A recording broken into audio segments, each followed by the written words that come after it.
In 1973, I was in Amsterdam, happened to coincide with the opening of what was then the brand new Van Gogh Museum. I remember standing there thinking, someday, somehow, I will find a way to make a theatre work about this man's work and about his life.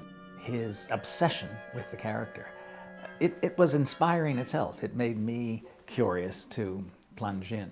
By that time, I had accumulated sheafs of paper of ideas and research. I said, here, make what you can. I thought it made sense to use as much of Van Gogh's own words as possible, because the letters were extraordinary. He had a kind of visionary, almost surreal sense of the world that comes out in language that sometimes just leaps beyond normal language and seemed perfectly appropriate for opera. J.D. McClatchy touched on right from the very beginning this intense religious fervor that he had about his work. He didn't want to be a painter, he wanted to be a preacher. His father was a minister, his grandfather was a minister. But he had always kept drawing and thought of drawing and then painting as a way to worship God, as a way to come closer to God. That if I could study God's creation, draw this flower or that shoe or that chair, this was a way to praise God by embellishing his creation. Of course, what he saw was very different from what most people saw. The leading tenors in both La Bohème and Tosca are painters, but painting never really figures in. This one gets you into the process itself, about how people make art and how people are defeated or exalted by it. 25 years ago, as a sketch towards the opera, I made interludes based on specific paintings and drawings, which I transcribed into a musical analogy. I would not try to depict the scene, but rather to analyze, that's the sky, that's an ocean, that's a beach. And the longer you look at that painting, the more you can realize that the beach could become the sky, and the sky could become the ocean, and the ocean could become the thing. What colors from the orchestra would you then manipulate in that way? Or there are others where brushstroke is so almost pointillist.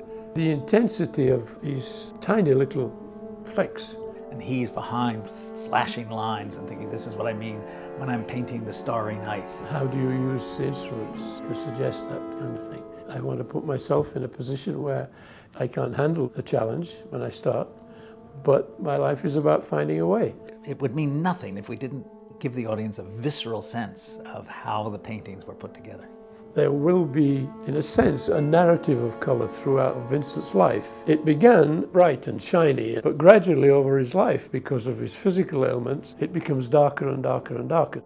Cutting off his ear, shooting himself in the chest.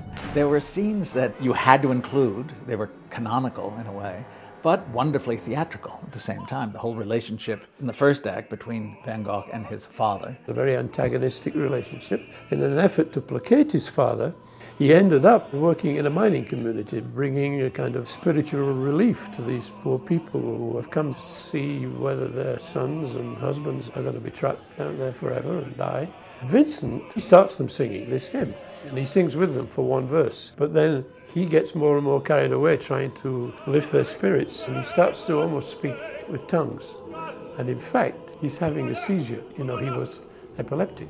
That was one of his burdens. I always find it powerful when opera singers can't sing anymore for one reason or another. And so this beautiful hymn is being sung, and he's going into another completely abstract realm. I've always been interested in juxtaposing musics thought not to belong to each other, as he did in his paintings.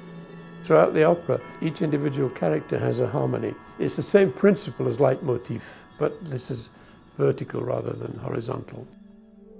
At the end, on his deathbed, there's nothing. He thought, I'm a total failure. His brother is with him. Vincent says, don't leave me.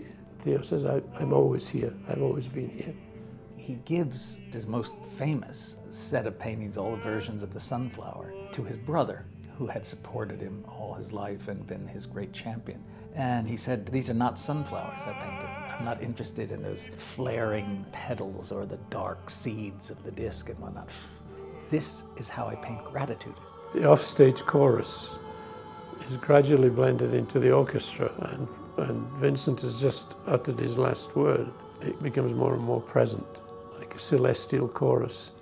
To watch someone who didn't know that he was making some of the most famous paintings in Western civilization, tortured and crushed by his ambitions and his ideals.